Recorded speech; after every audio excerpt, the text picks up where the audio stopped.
થરાદમાં ભાજપનો ઉગ્ર વિરોધ, ખડગેના નિવેદન સામે ધરણા, કોંગ્રેસે માફી માંગવાની ઉઠી માંગ.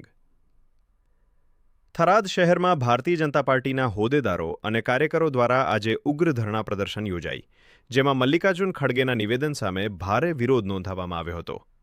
માહિતી મુજબ કોંગ્રેસના રાષ્ટ્રીય અધ્યક્ષ ખડગે દ્વારા તાજેતરમાં આપવામાં આવેલા નિવેદનમાં ગુજરાતીઓ અંગે અપમાનજનક ટિપ્પણી કરવામાં આવી હોવાના આક્ષેપ સાથે ભાજપ કાર્યકરોમાં ભારે રોષ ફેલાયો હતો. કાર્યકરોના જણાવ્યા અનુસાર ખડગેએ ગુજરાતીઓને અભણ ગણાવી સમગ્ર રાજ્યની જનતાનો અપમાન કર્યો છે. કાર્યકરોએ સ્પષ્ટ શબ્દોમાં માંગ કરી હતી કે ભારતીય રાષ્ટ્રીય કોંગ્રેસ તાત્કાલિક જાહેર માફી માગે અને આવી ટિપ્પણીઓ માટે જવાબદારી સ્વીકારે. તેઓએ ચેતવણી આપી હતી કે જો માફી નહીં માંગવામાં આવે તો આગામી દિવસોમાં વધુ ઉગ્ર આંદોલન કરવામાં આવશે.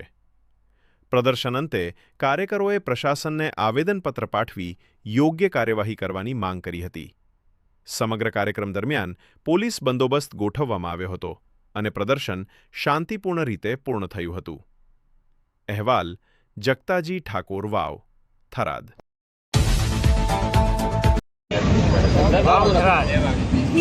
જિલ્લાના ભારતીય જનતા પાર્ટીના તમામ કાર્યકર્તાઓ જે રાષ્ટ્રીય કોંગ્રેસના જે મુદ્દા એમ કે ઘેરા લોકોને કંઈ ખબર નથી પડતી એવા લોકો ખડગેજીએ એટલે કે ગુજરાતના લોકોને અભણ અને મૂર્ખા કીધા એ એકદમ ખોટી વાત છે. એમની માનસિક બુદ્ધિ અત્યારે ખસી ગઈ એવી કોંગ્રેસને લાગે છે. કોંગ્રેસને અત્યારે કોઈ આવકારો આપતું નથી ત્યારે એ ન બોલવાનો ભાષણો બોલે અને એમ એ પોતે એમ કે હું મીડિયામાં જ જગું એટલા માટે આવું બોલે છે.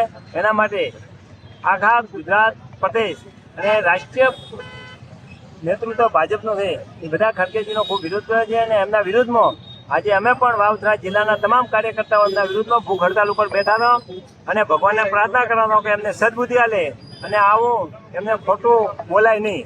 શું ભારત માતા કી જય.